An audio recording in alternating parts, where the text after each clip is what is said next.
Hold on! Before you get started, upgrade now to making more money with Kindle even faster. First off, I want to personally thank you for picking up the guide to making money with Kindle. You're going to learn a lot and start making money from the massive Kindle audience quickly. But what if I told you that there was a way that you could start seeing results and making money with Kindle even faster? Not only could you see results faster with what I'm about to share with you, but you could find yourself getting better results and making even more money. Although the ebook you just purchased is extremely easy to follow and is written in a very step-by-step format, the fact is, some people just learn a lot faster from watching something done as opposed to reading about it. What about you? How do you learn and take things in the best? Do you like to read and go through a guide, or does watching someone on video sink in a bit better? If you're like the majority of people out there, watching a video of something seems to be preferred over reading a guide. That's because most people are visual learners. Did you know that most people that buy text-based courses often fail to complete the training? And if you happen to be one of the lucky ones that does complete the course, many struggle to retain all the material in a text-based training. Sadly, most people that read a text-based guide just don't have the patience and motivation to complete it and implement what's inside. But what if you could get comprehensive training that shows you exactly what you need to do to see success with Kindle? Something that would take you by the hand and give you that next level of training that you need to get results. And not just any results. Faster and better results. The good news is you're going to have the opportunity to do just that today. Introducing the video version of the Guide to Making Money with Kindle. The bottom line is this. I want you to start making money as quickly as possible. And the little details with Kindle can often be the difference between making a six-figure passive income or only just a few dismal sales. Or even worse. If you do things wrong with your Kindle business, you might never make a single dime online. That's why you need to really understand and comprehend every single detail that you're being taught inside the Guide to Making Money with Kindle. To make absolutely sure you don't miss any of the key details that can put money in your pocket with Kindle. Things like getting started the right way with Kindle marketing, choosing the right niches to focus on, how to quickly get your books published, and how to get tons of free traffic and scale up to a passive six-figure income. If you miss just one important step with building your Kindle business, you could find yourself wasting a ton of time and possibly never making the kind of money you want with Kindle. Sadly, many people that try Kindle as a way to earn money never get the results they hope for because they try to wing it. Don't do the same. When you follow what's inside the step-by-step video training in this video upgrade, getting results is easy. Upgrading to the video version of the Guide to Making Money with Kindle is the solution that guarantees you learn how to do everything the right way. Click the button below to get instant access. And of course, as an existing and valued customer, you get to upgrade with special customer-only discounted pricing. When you consider that this is just like having a private tutor come into your home or office and show you exactly how to start making big money with Kindle, it will be easy to put a price of several $100s on this upgrade. But you won't pay anywhere near that when you make the wise decision to upgrade today. Plus, when you take action today, you're also going to get an exclusive bonus of 10 high-quality audio MP3s of all the training. This makes it easy to learn on the go and get results quickly and easily. When you add the MP3s to the 10 high-quality videos that show you how to do everything from getting started with Kindle to scaling your income up to a six-figure level, it's impossible to fail. Not to mention, you get to test drive the upgrade for the next 30 days. With absolutely zero risk. If for any reason or no reason at all you're not 100% satisfied with what you learn inside, simply send me an email and I'll refund every single penny of your tiny investment. No questions asked. But whatever you do, please don't wait. This is an exclusive one-time offer at pricing that's only available to my existing customers. If you wait, you may never get another chance to get access to this at a price this low. Click the button below to get instant access today. There are a large number of different online methods for making money, but publishing books to Kindle is one of the most underutilized and potentially profitable. In fact, making money from Kindle is probably one of the best ways to live the passive income dream shared by so many marketers. This is an opportunity to make money while you're sleeping, while you're on holiday, or while you're busy with other tasks. And it's a chance to sell to a huge audience that includes everyone from the tech-savvy marketers you're used to selling to silver surfers, stay-at-home mums, students, and everyone in between. In 2010, Amazon announced that ebook sales had surpassed paperback sales on Amazon, which should tell you just what a gigantic market you have to tap into here. This is a far cry from selling a make-money ebook via a sales page on your website, which will only appeal to a relatively small audience. How much profit can you make? It's massive. Some people are making several $100,000 a year from Kindle, and once they've set that business up, they don't have to do anything much to maintain it. Selling books on Kindle is also a fantastic side business.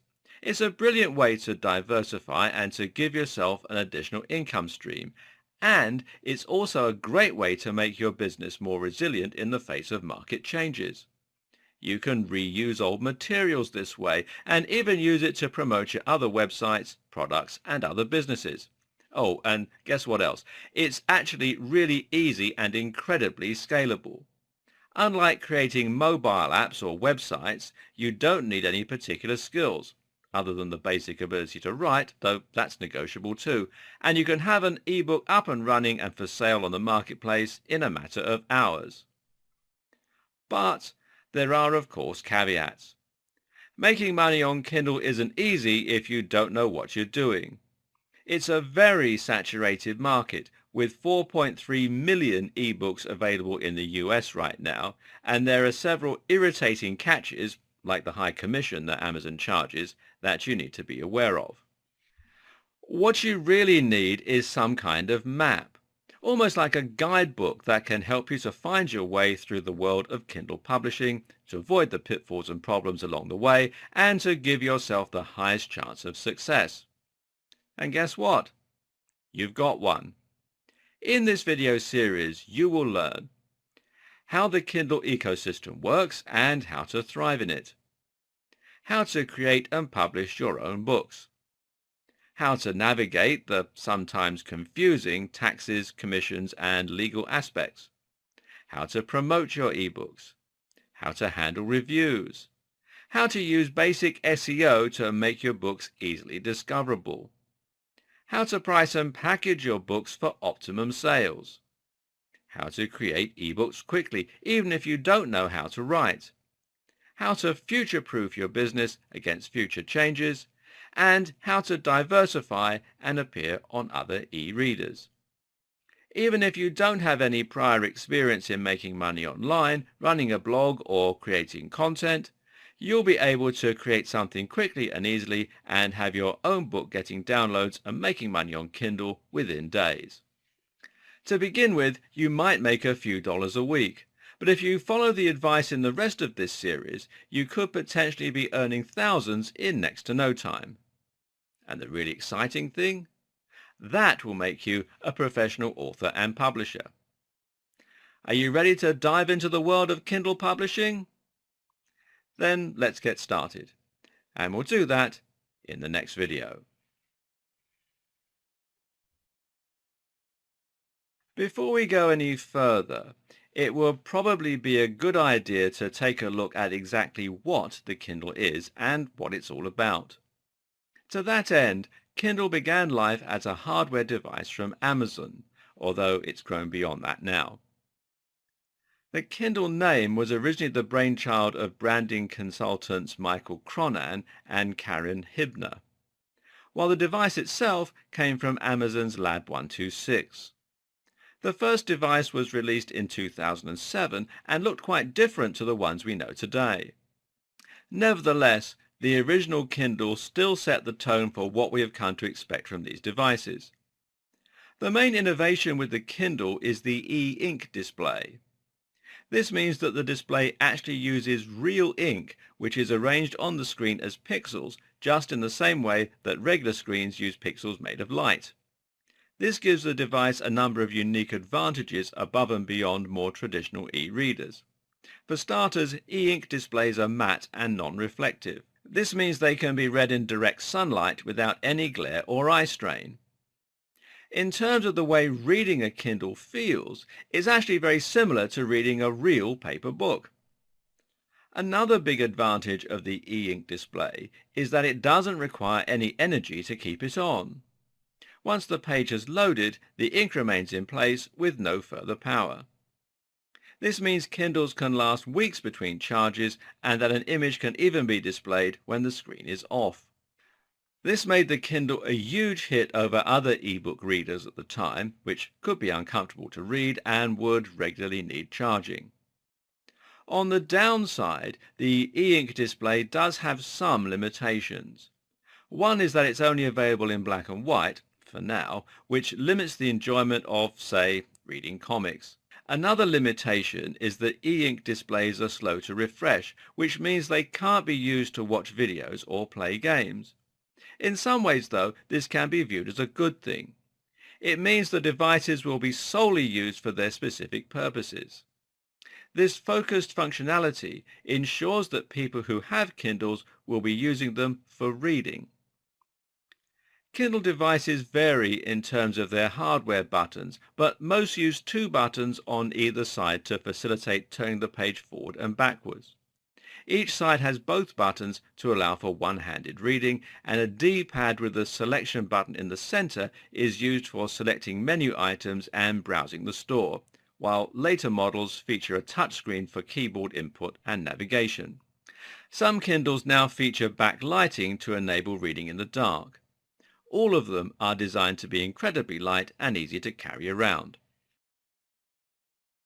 Originally, the Kindle was white in color with a 6-inch display and a 250 megabyte internal storage.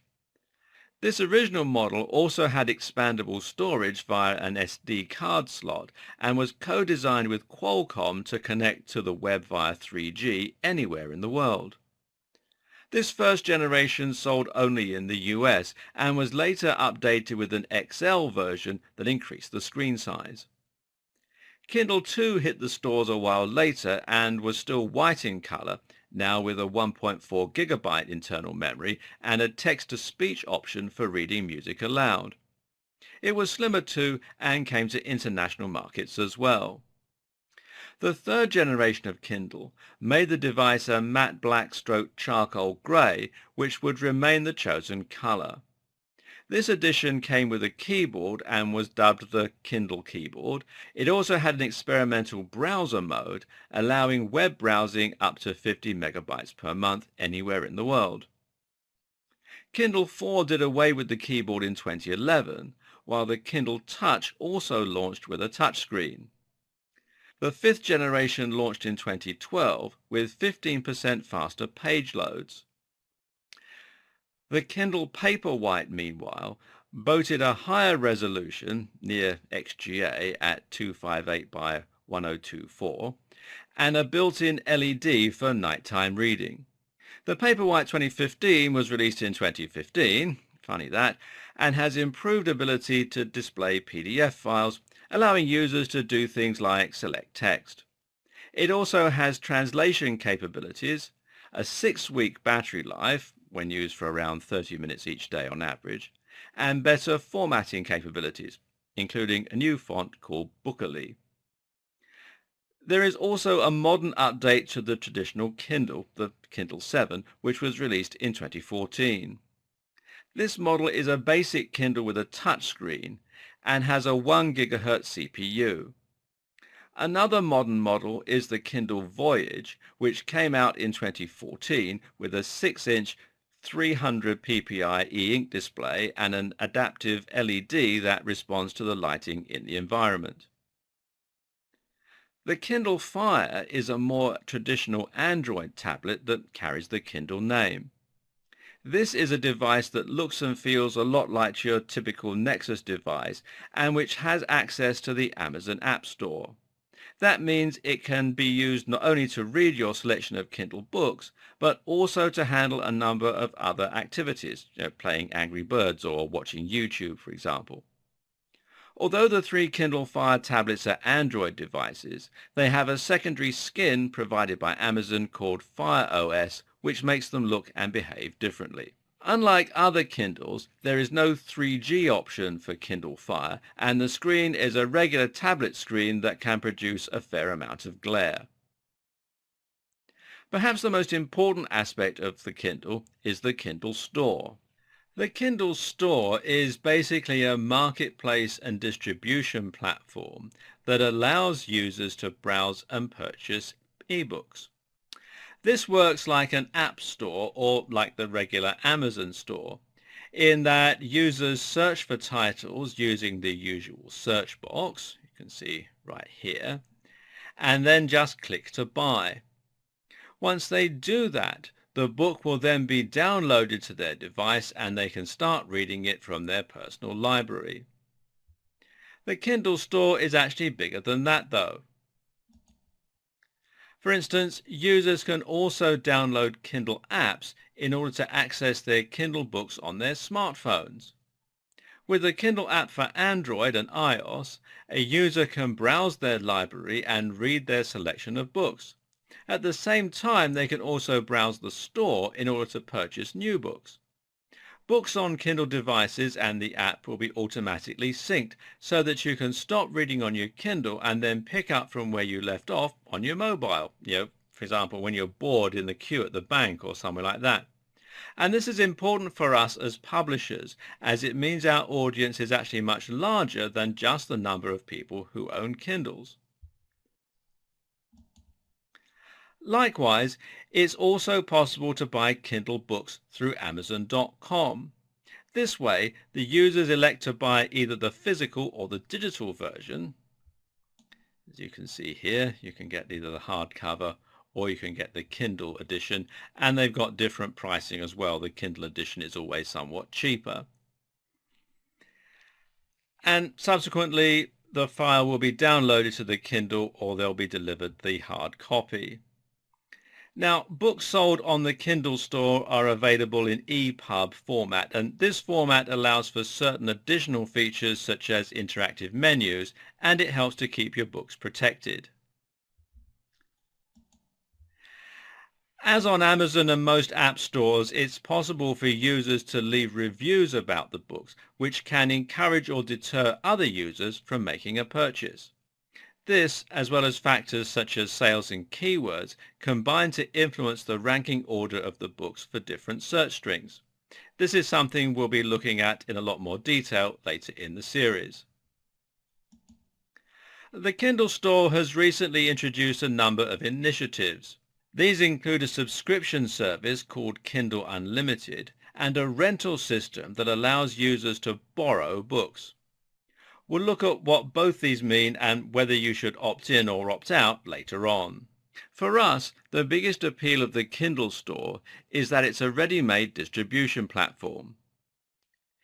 If you can get a book to be featured prominently in this platform, then you can guarantee it will be seen daily by hundreds or thousands of people. People can then order the books without you having to lift a finger, and they'll be buying with one click without you having to gain their trust first or manage the transaction. In this way, a distribution platform becomes a route to market, and it makes the whole process of selling considerably easier. Now you don't need to worry about reaching your buyers, gaining their trust, or any of those other things. It's like getting a product onto the shelf of a massive store, and it's one of the gigantic advantages of being a Kindle publisher. Now you know the basics of the Kindle ecosystem. You should start to have a good idea as to how your book will be found, read, and enjoyed by other users. What you also need to think about, though, is who will be reading your books and when. What is it that makes the Kindle so popular? Understanding this can help you to better understand your audience and thereby to make more sales.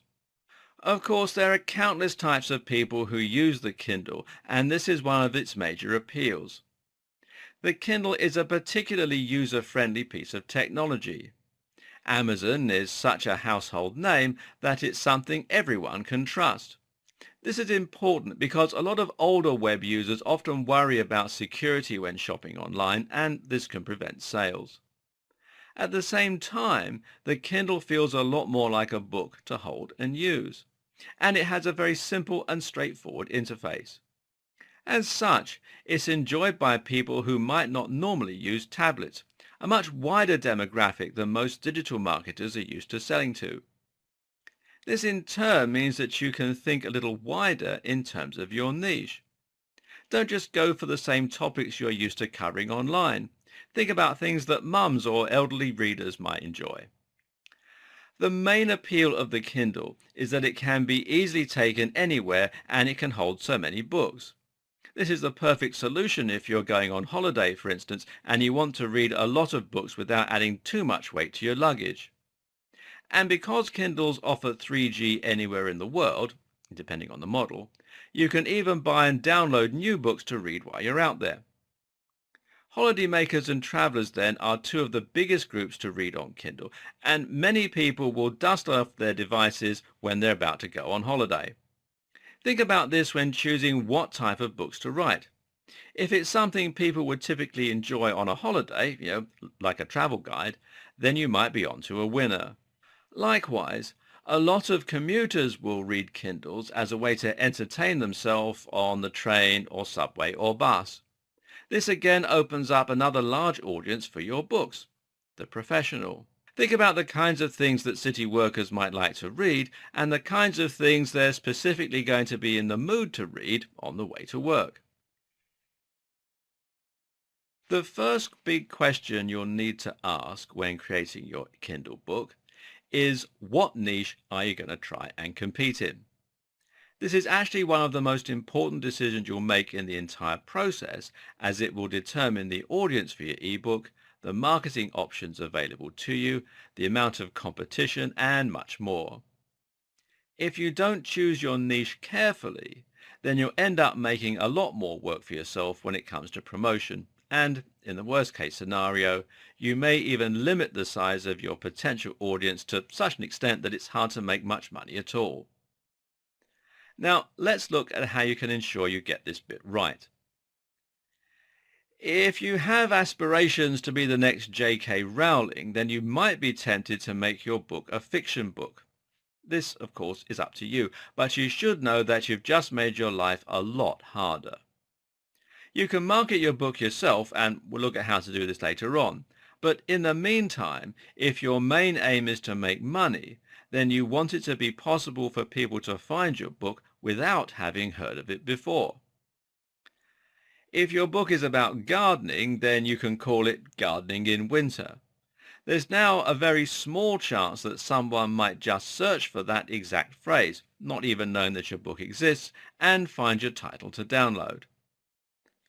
But on the other hand, if your book is about wizards and it's called The Majestic Journey of Mr. Darkshadow, then people aren't likely to search for that title unless they happen to know about your book and they've read lots of good reviews. There are ways you can get round this, but it's not going to be as easy to get discovered. So making your book something that will get searched for is a good idea. And at the same time, if you can set out to solve a very specific problem, then this is something that will really help you to market yourself and sell your book. This is why non-fiction books tend to work very well, and especially those which solve a simple problem that a specific type of person is looking for. Think about the problem you're going to solve and think about the key phrase your book is automatically going to lend itself to. Will people search for the title of your book? Will they search for related phrases?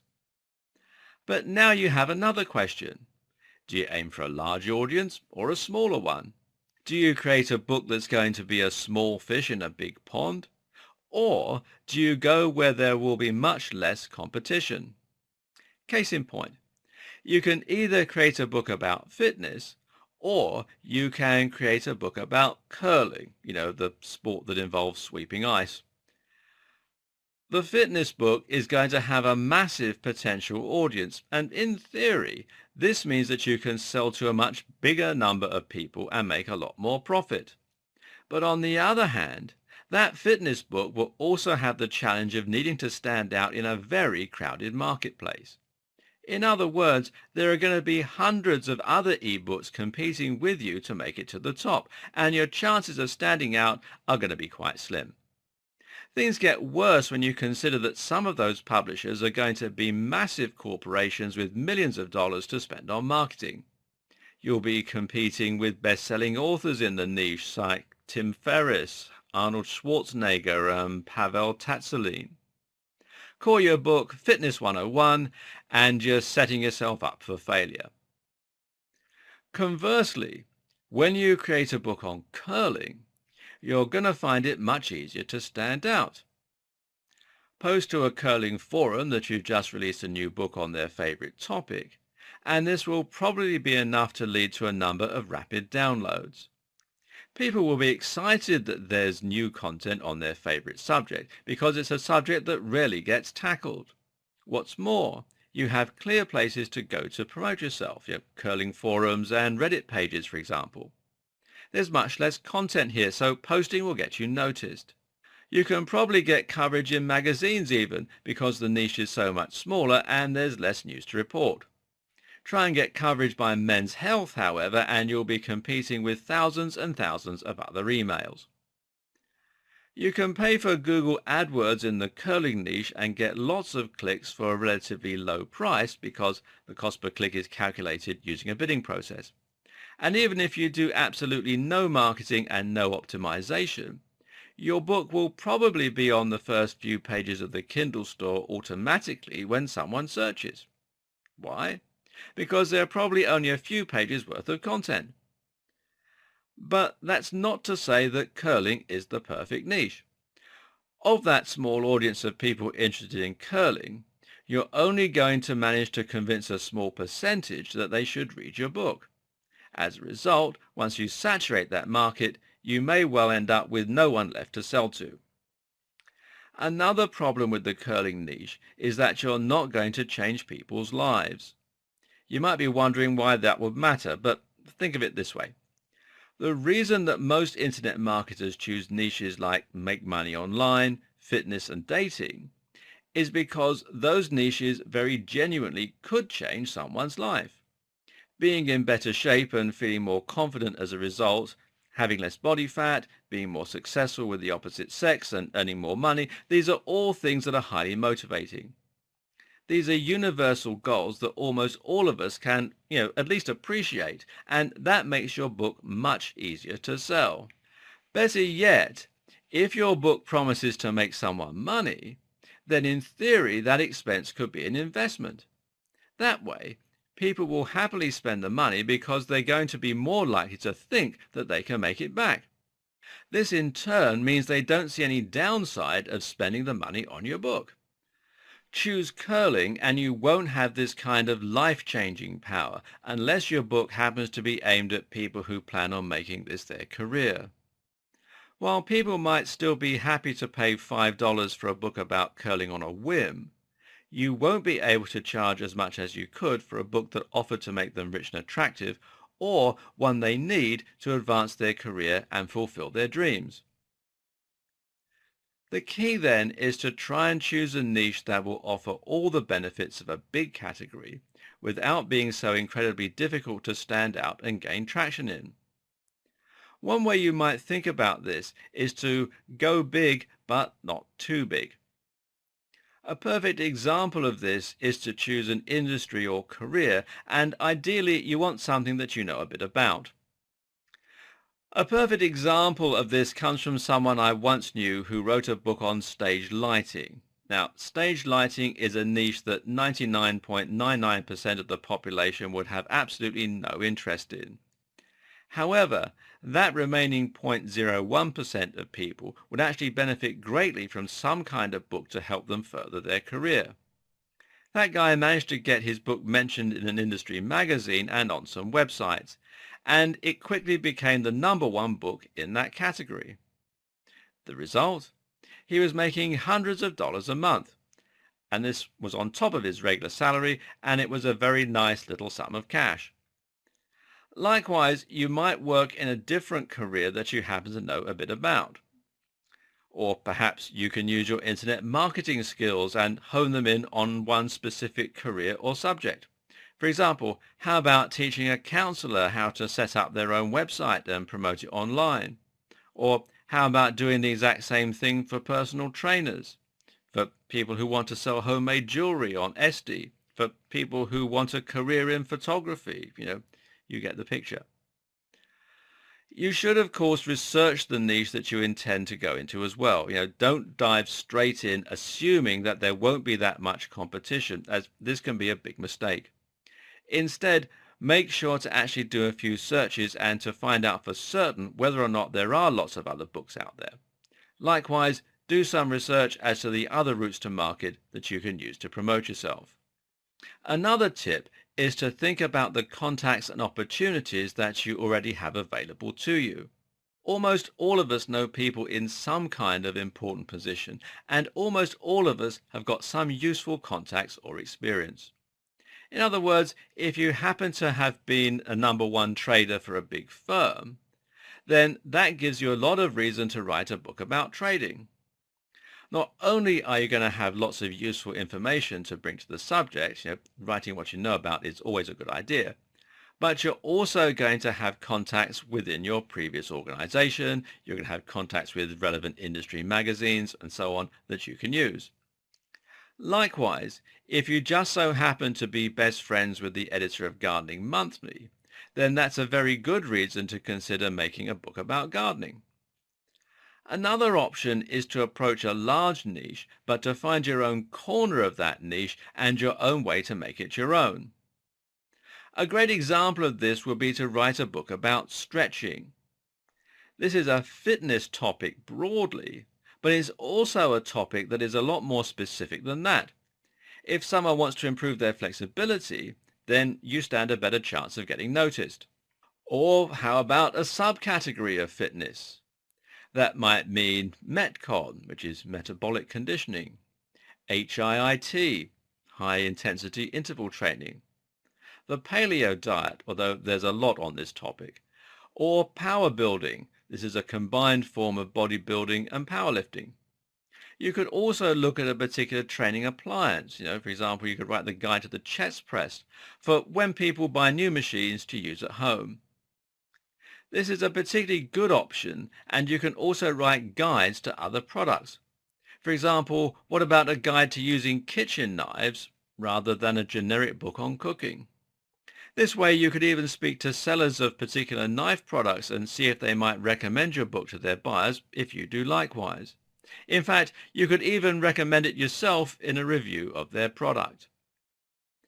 Instead of writing about martial arts in general, how about writing about a specific martial art? Better yet is if you can land on something that is up and coming. Find a movement that's emerging online and be the first to write about it, and your book will be ready for when people get really interested in that subject in their masses. This once again goes hand in hand with products. For example, how about writing a guide to using the latest iPhone model the moment it comes out? Or how about writing a guide to those hoverboards? You can be the first to what is likely to be a big niche, and in this way, and at that point, it becomes a little like market speculation. Or how about choosing a particular audience within a much larger niche? So instead of writing a fitness book aimed at everyone who wants to get fit, in other words, everybody, you could write a fitness book aimed at the elderly, the diabetic, or even people who travel a lot. In all these ways, you're finding niches that have a broad, universal appeal, but also might be easier to rank in for the search results. Despite everything I said in the last video, it doesn't mean you absolutely cannot write a fiction book and be successful. In fact, there are several ways that you can have a hit on your hands if you write fiction. You just need to think carefully about how to go about it. One tip to that end is to think carefully about the genre. In this regard, genre is going to work a lot like choosing a niche. Here you want to pick a subject that will give you lots of marketing options and that will have lots of fans ready to get excited about it and help you to promote it. For example, if you write a cyberpunk book, you'll find that there are whole forums where people discuss the subject and will probably be interested in reading what you've written. Likewise, you can find people who are big fans of gothic horror or of romance novels. If your book is really good, then word of mouth might be enough to help it spread. You can also use these phrases and words in your description and elsewhere on your listing in order to make your book easier to find. Likewise, it can help to think about books which are similar to yours. I'm not telling you to copy or to write books about stories that don't excite you. I wouldn't be that cynical. I'm merely saying that if your book happens to have a similarity to, say, the Da Vinci Code, then it won't hurt for you to emphasize that connection and to mention it. This way, people will be able to more quickly grasp what your book is about and whether they might like it. Again, it might be more likely to come up in searches or as a suggested similar book. Now you have the niche. The next step is to start creating your book. This is where a lot of people will get put off, but even if your English is terrible, I implore you to keep watching because there are ways around that. Here's some bad news if your plan was to flood the Kindle store with low-quality books. Kindle books need to be good if they're going to do well. This is down to the fact that you want to try and get as many positive reviews as possible and as few negative ones. Likewise, it's also down to the fact that readers can very often choose to read a free sample of a book in order to get a taste for it. This means they'll get to see what the quality of the writing is like, whether the subject matter is any interest to them, and whether you appear to know what you're talking about. And if your book is low quality, well, then they won't be very likely to order the full thing. Likewise, some textbooks allow students to rent the book for a while on a 7-day free trial. If you have created an e-textbooks for students, and this is an interesting alternative to the career option, then again you need to ensure that it's good if you're going to hold their attention for long enough. So with that in mind, what makes a good Kindle book? And what makes a good book generally, for that matter? A good place to start is with the tone and style of your writing. This needs to be appropriate to the tone of the niche that you're writing for. So if your book is about financial modeling, then it's likely to be a more formal style of writing than if your book is about drawing cartoons, for example. But in any case, you need to ensure that your content is engaging, that it's fun to read, and that people want to keep reading through it. A good way to achieve this is by using a narrative structure. In other words, make your book a story. Even if it's a non-fiction topic, that doesn't mean you can't open by talking about your experiences and by leading the reader gently to the subject. You need to make sure that your content is well written and that it's going to sound professional. That means it's a very good idea to read through the book yourself and to get friends to read through it as well, if possible. You want to get rid of as many typos or grammatical errors as possible. A few are absolutely bound to fall through the net, but you need to keep them to an absolute minimum in order to maintain that professional and trustworthy impression. If your book is badly spelt or has lots of errors, then your readers will feel tricked or shortchanged, and they're unlikely to buy the full book. Note that most word processing software comes with an inbuilt spelling and grammar checker. Make full use of this. But do bear in mind that it can't replace having a human set of eyes to read over your content for you. Another tip is to try reading out loud, which will help you to improve the flow of your book too. Both those last 2 points are particularly important for that initial 10% of your book, the free sample and the bit beyond. This is how you'll really engage with your reader and how you'll get them to keep wanting to read more. Another tip here is to spend a little time talking about what's coming up in the book and setting the scene. This is valuable because it will get your readers excited for what they can learn and what they can expect if they buy the full book. Having a what you will learn at the start of the book is always a good idea, as is teasing some of the most valuable tips and insights that you'll be sharing later. At the same time, make sure you point out just how your book is going to be different from all the others on the market. Especially if you're going for a big niche, you need to bring something unique and new to the topic that people haven't read before. If it's a book containing workouts, then you need to discuss the unusual and little known training methods found in that book that no one is aware of. That said, though, you don't want to waffle on with so much promise that it looks like you're just padding out the book. Aim to share at least one actionable tip in your intro that will impress your readers so that they will believe they can get more like that if they keep reading your full text. As well as ensuring that your book is well written and that you're providing real value, you can also improve the impact that your book has by thinking about some other aspects. One important thing to consider, for example, is the length of your book. Of course, longer books will at least appear to provide more value, so you need to ensure that your book is long enough to look like it's worth the money you're going to be charging. The longer the book, the higher the price tag that you can get away with. Of course, though, it's not all about the length. There are many other factors that are equally as important, yet such as the value of what you're sharing. Try to ensure that you're ticking both boxes. Have a long book that is nevertheless densely packed with useful and actionable information. A good standard length is 10,000 words. This is long enough that it will feel meaty and won't get complaints. At the same time, though, you can probably go down as low as 5,000 words, and there's no upper limit in terms of how long you want to make the book. If the mood takes you, you can make your book 50,000 words long. Make sure that you feature that prominently in the description, though, so that people recognize they're getting extra value. That length is a selling point. Another consideration is imagery. Remember, we discussed in an earlier video that the e-ink display is black and white, meaning that color images might not have quite the same impact they could do on another platform or in another format. Nevertheless, choosing to have some images will help to make your book look more professional, and it will also make it more engaging. You also need to think about the font, the layout, and various other aspects of your book, although we'll be talking more about the formatting and things later on. Just suffice to say that a large wall of tiny text is not an appealing thing to come across when you get a new book to read.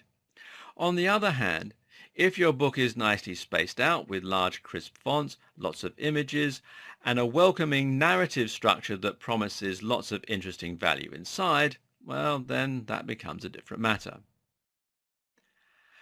Now, some people might be watching this and wondering how on earth they can possibly write a book that's 5 to 15,000 words long and format it all beautifully. They say that everyone has a book in them, but that's not necessary to say that everyone has the ability to write that book and to make it entertaining and engaging.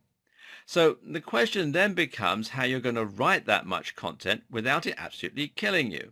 Moreover, there is a high chance that some people watching this won't speak English as their first language, or won't be confident in their ability generally to write in an engaging and entertaining manner. What if you're just not a good writer? In that case, you need to think about outsourcing the creation of your content. You can find writers on freelancing sites like People Per Hour, which is peopleperhour.com, or Upwork, which is upwork.com. This used to be called Elance.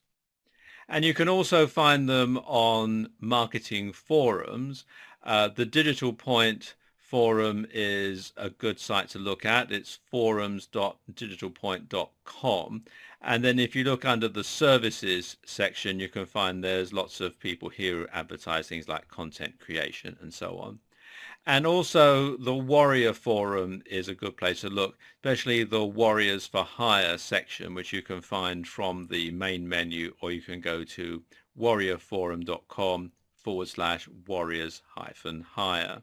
You can expect to pay anywhere from $1 to $5 per 100 words, but do keep in mind that you'll get what you pay for. It's worth paying a little bit more and getting a writer who will do their research and make your book sound professional. If you like, there's nothing stopping you from creating a detailed set of guidelines for them to follow and help them to see what the layout of your book should be and which key points you want included. That way, they write the book, but you remain the director, as it were. At these kinds of prices, you can create a book for $100 to $500, which in theory you should be able to make back. Of course, it's better to start with something you've created yourself, but if this is your only option, then it's still a viable model. Normally, you'll find turnaround time is very good too, anywhere from a few days to a few weeks. What if you don't want to write the content yourself, but you don't want to pay someone to do it either? Turns out there are still options open to you.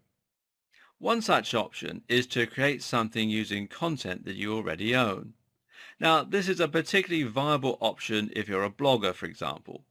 In this case, all you had to do is select several blog posts you've already written and then write a foreword and compile them into a book. Add a couple of unique posts to the book as well, and this is something you can even market on your site. On the web, it's very important that all content be unique, as otherwise Google won't show it. But in case of an ebook on Kindle, there's no way that Google will see the content, and you don't need to rank on Google. As long as the content is yours and you own the copyright, there's absolutely nothing stopping you from publishing it on your blog and selling it in a book that you've created.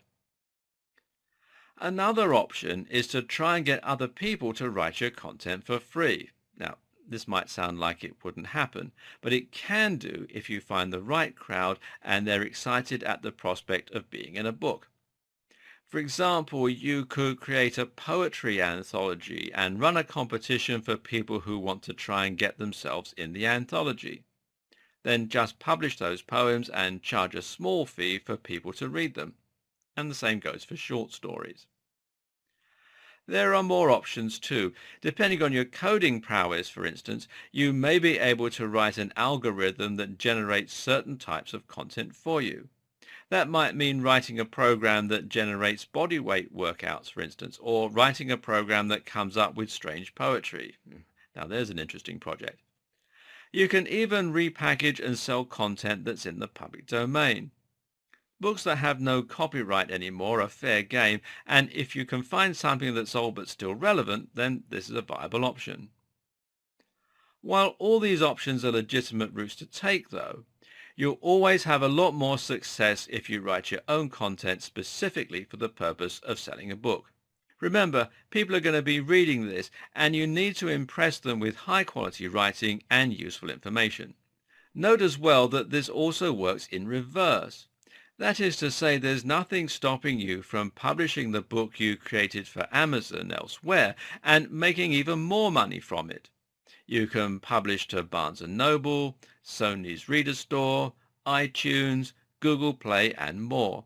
And all of these will help you to get more exposure. Now, this isn't an option if you want to enroll in Kindle Select, though, unfortunately. Better yet, why not physically publish your book? POD publishing is print-on-demand publishing and basically means that you can publish a book in a physical format and only pay each time the book is purchased. So, in other words, you don't need to order 1,000 copies and then try to sell them. Amazon even has its own print-on-demand service, which you can use at the same time as selling through Kindle Select. You can then promote this from your website and in videos, and it will look very professional as you'll have a physical item to brandish. You can also use lulu.com, which you can find here at lulu.com. That said, if you're looking for a way to increase the volume of content you can create, or you're looking for a way to maximize your potential income, then another option to take is the horizontal distribution approach. This has a real danger of being spammy, so do be careful here, but it's worth a consideration. Horizontal distribution effectively means that you're taking an idea for a book or service, and then you're marketing that to a wide audience under several different guises with mild tweaks. For example, if you took the suggestion from an earlier video of creating a book that provides SEO and internet marketing advice for people in particular careers, how to promote your counseling business online that we talked about earlier, then you can always repackage a lot of the same content for different businesses. Simply write a foreword that is specific to the particular niche that you're looking for, and then write a generic book on how to set up a website, how to market yourself with SEO, and how to set up an online order form or email marketing list, etc., etc. Now, each time you mention something that relates specifically to the certain niche you're interested in, you include a small tag, specific in square brackets, for example. You can then search for that specific tag using find and replace on your word processor and simply change the relevant text to relate specifically to your given niche. 90% of your book might use the same content, but you can now sell it as online marketing for counselors, online marketing for personal trainers, how to market your web design business online, how to market your jewelry business online, ad nauseum. No one is going to try and buy more than one of these books as the areas of interest are so diverse, so you're not cheating anyone out of a high quality purchase. At the same time, though, you'll find that you're able to get clicks from many different niches and thereby improve your exposure significantly. This is what is meant by horizontal exposure, because you're spreading your product out horizontally for lots of people to find. Likewise, you might be able to recycle specific elements from particular books. So if you have a book on workouts while traveling and a book on working out for students, you could perhaps recycle the chapter that details specific body weight workouts and diet tips. It would work equally in both niches. It's up to you if you want to go down this route or not, but just note that you can create a lot more products a lot more quickly this way. And if you have 1,000 books in the store, then it doesn't matter if you only sell one of each a week. That's still going to be thousands of dollars worth of profit. Ultimately, if you can increase the volume that you're putting out, then you can scale your business infinitely, and that results in a near foolproof way to make money. Okay, now you have your niche, you've written your book, and you know who it's aimed at. The next question is how you go about turning it into an actual Kindle book. The good news is that this process is quite simple, though there are some things that you need to keep in mind. You need to ensure that your book is going to conform to industry standards and that it's going to look good on Kindle and it's going to behave in the way that your audience expects it to. Specifically, you should aim to stick to Amazon's formatting guide. If you do this, then your book is going to be designed in a manner that Amazon refers to as Kindle Format 8. So the first thing you need to do is to take your content and dump it into a Word document. Now, ideally, your content will already be in Microsoft Word format. There are other ways to make a Kindle book, but this is by far the simplest and the quickest. If you don't already have Word, then it's a great investment and one that's certain to be worth your while. Sign up for Office 365 and you'll also get Excel and all the other tools that you associate with Office. Additionally, you'll be able to run the software on smartphones, which could come in handy if you like writing on the bus. Alternatively, you can try one of the free Office suites out there, like LibreOffice. Now, these save in their own file format, but they also have the ability to save as an MS Word file. However, sometimes some of the formatting doesn't convert well, so you have to play it by ear when you use one of these. Now make a note of the following points as they're kind of crucial. And the first is the file format. The file format that you're going to create your book in is DOC or DOCX. As we'll see later on, Amazon can automatically convert this for you. However, if you want to add in guide pages, etc., then you eventually want to save your file as a web page filtered or web page. This should create an HTML format file, and it will allow Kindle to understand all of the different reference elements, etc. This is easy to do in Word. You simply select that option instead of .doc when saving as. Just make sure that you're completely happy with the final layout and the product before you go ahead. Then there's fonts. Now, Word will apply paragraphs, indentations, etc. by default, and you can use these as you wish, along with bold, etc. Be careful though. If you apply a special font, then it might not be supported by Kindle. Avoid downloading unique OTF files, tempting though it might be. Then there's images. Now, images must be JPEG format and they must be inserted into the center of your page. You must insert them, not copy and paste them from another source. So that means selecting Insert and then Picture. Then there's pages. To start a new page, you can use a page break. Now, this will normally go at the end of each chapter, for instance. Note that different screen sizes make things like images a little unpredictable, so don't get too attached to your specific layouts.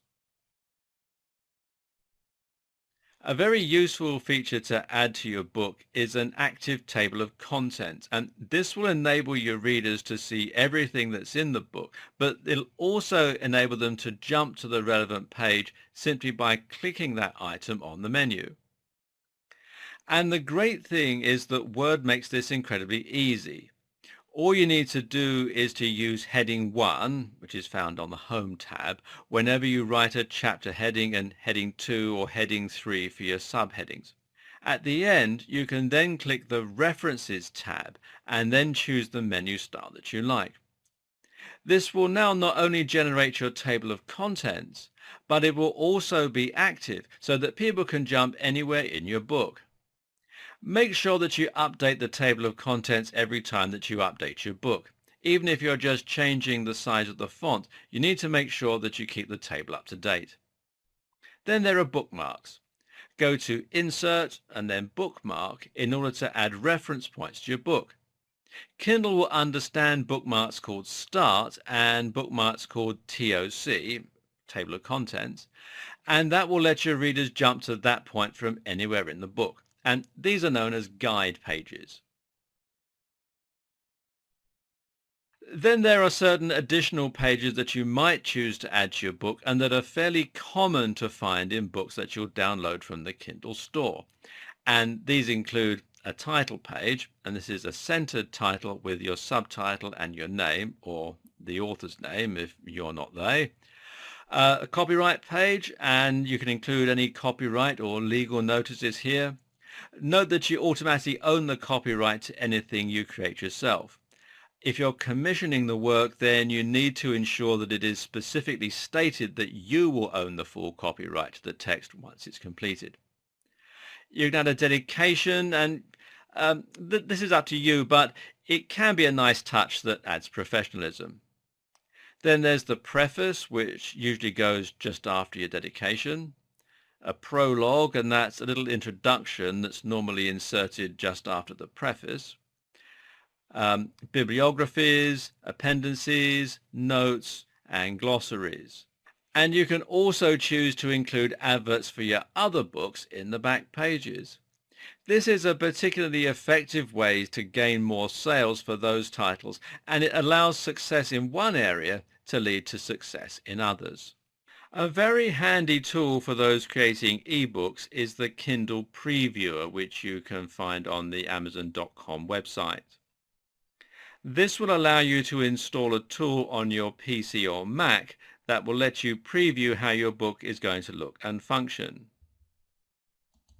Note that creating a textbook might require some more advanced formatting features.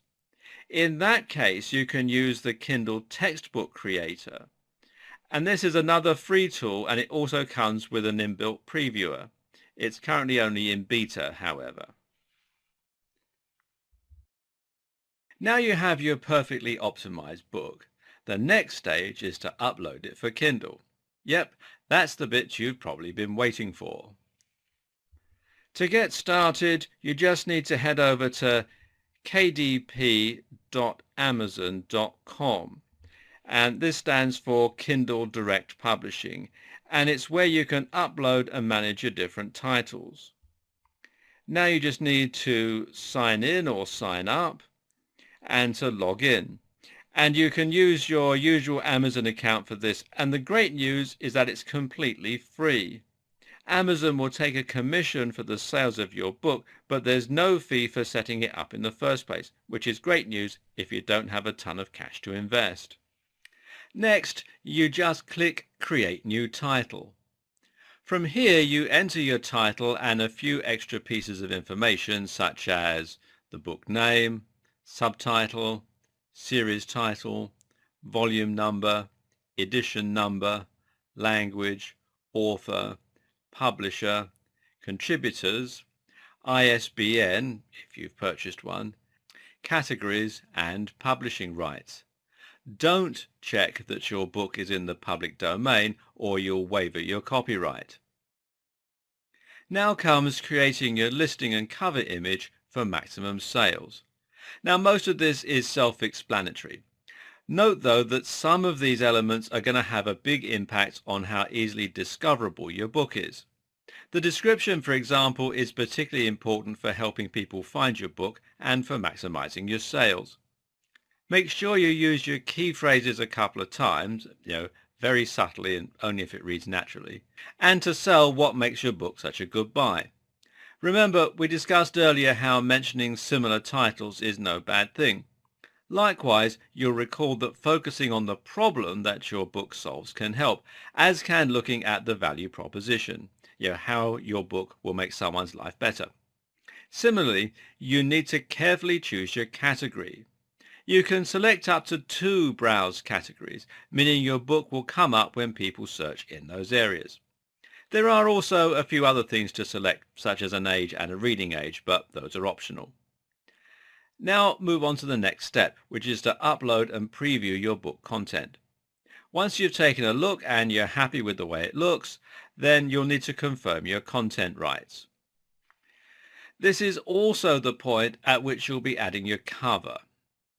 This is one of the most important factors when it comes to getting downloads, as it's going to be what people look at, along with the title and description, when making their decision. This is also how you'll stand out when people are browsing through different options. Make sure that your book has a title that looks good in black and white, think high contrast, and choose something that immediately communicates what your book is about to the readers. It needs to look good in color too, of course, as people will browse on their Kindle Fires and through their PC browsers. Again, if you don't have the necessary skills to create a beautiful high-definition book cover, outsource it. Finally, you'll need to enter your pricing and your royalties. Interestingly, you can choose to select 35% or 70% for your royalties, though the thing to keep in mind is that you can't choose 70% royalty above a certain price. Another reason you may choose the 35% option is that the amount you'll earn will never change. If Amazon introduces a special offer to promote its books, it will still pay you 35% of the original price that you chose. On the other hand, if you opted for the 70% royalty option and Amazon has a special offer running, you'll only get 70% of the current price at that time. Choosing your price carefully is an important part of the whole process, as it will impact on your turnover and your profit margins. If you're unsure how to go ahead, Kindle actually offers some support with its KDP pricing support service. This can help you to identify how changing your price will impact on profits and sales. This takes into account factors such as your category, customer reviews and ratings, the book's bestseller rank, your previous sales as an author, page count, and so on. Another strategy is to compare yourself with other books in the same category. How are they priced? Which ones sell best? Ultimately, it's worth experimenting in this area, and bear in mind that you can change your price whenever you like. There are more options too for how you want to monetize and distribute your book. You can enroll in Kindle Select, for instance, in which case your book will be entered into Kindle Unlimited and will be available for Kindle owners' lending library. In these cases, you will receive different royalties depending on various factors. As a rule, you'll be paid a very small amount of money each time someone reads one of your pages. The hope is that this will add up for you over time. The big restriction? Well, to be eligible for Kindle Direct, your book needs to be exclusive to Amazon and you can't sell it anywhere else. Conversely, if you become a bestseller, you might be chosen for Select without having to agree to exclusivity. If you're a really big player, you can even negotiate different agreements for Kindle Unlimited, although most people watching this won't be in that position, unfortunately. If your book is enrolled in Kindle Select, you'll also be more likely to be included in promotions. Your book might even be given away free for a given time period. Now, that might sound damaging unless you opted for the 35% commission, but actually it's a very good thing as it can increase your downloads, help to get you more 5-star ratings, and ultimately improve your position in the Kindle store. This can subsequently lead to many more sales. While there are some downsides to Kindle Select, it's ultimately going to be worth experimenting with for most people. In the process of getting to this point, we've already covered a lot of topics that should help your book to rank. You're in Kindle Select. You chose your niche well. You have a great cover and a description with some key phrases in it. So far, so good. At the same time, using strict adherence to the formatting guide will also help. Now, what else can you do to get some exposure? While no one knows the exact algorithm that Amazon uses to define the position of its books, there are a few things that we know factor in. These are reviews, ratings, and downloads. So if you have a great description and a good price, the next strategy needs to be getting as many downloads and positive reviews as you possibly can. Selling your books for a while using a low price is a very good way to do this, as is making sure that your books are very well written and that they get good reviews. Don't be afraid to ask your readers to review your book if they've enjoyed it. Just as on an app, there's nothing to prevent you from including a little reminder for your readers and telling them how much it would help you out if they consider leaving some feedback. If you already have a platform such as a blog or a mailing list, then this is an excellent place to promote your book and to ask people to leave positive reviews. You can also use social media, etc., to promote special offers and to drive as many downloads as possible. Don't be afraid to eat into your own profits in the short term. This will help a great deal in the long term. Note as well that people are moved to write nicer reviews when they paid less for the book. Another tip is to create an author page on Amazon Central, which will help to give your books more credibility. You can also use other traditional forms of marketing. Now, that means using Google AdWords, for instance, or Facebook ads. These might be lost leaders to begin with, meaning that you'll spend more money on advertising than you'll earn. But in the long run, it can help your book get more attention and more downloads, which will give it the momentum that you need to get into the top 20. Likewise, you can also get your book written about in magazines and on blogs, as mentioned earlier, especially if you're willing to offer a hefty discount for a short time. Or how about creating a video advert for YouTube? This worked very well for Tim Ferriss and his 4-Hour Chef book. And there you have it. That's pretty much everything you need to know to start succeeding on Kindle. To summarize what we've learned, create a book in the right niche. Choose a small niche, but one with broad enough appeal. Pick a niche that allows you to easily use your existing contacts to promote it. Make sure your book is well written and edited, and that it offers something genuinely new for your audience. Outsource the creation of your book if necessary.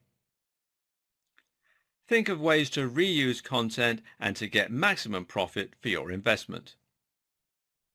Format your book using the strict guidelines provided by Amazon. Create a great cover, description, and so on. Subtly use key phrases. Consider the correct pricing and whether you should enroll into Kindle Select. Run promotions to maximize downloads, ratings, and momentum. Promote your book externally through social media, YouTube, your blog, other sites, etc. Then rinse and repeat. This is an incredibly exciting and rewarding way to make money online, and with the right approach and a well-written book, it can also be incredibly profitable, and it can facilitate a true passive income. Everyone's got a book in them. It's time to get yours out.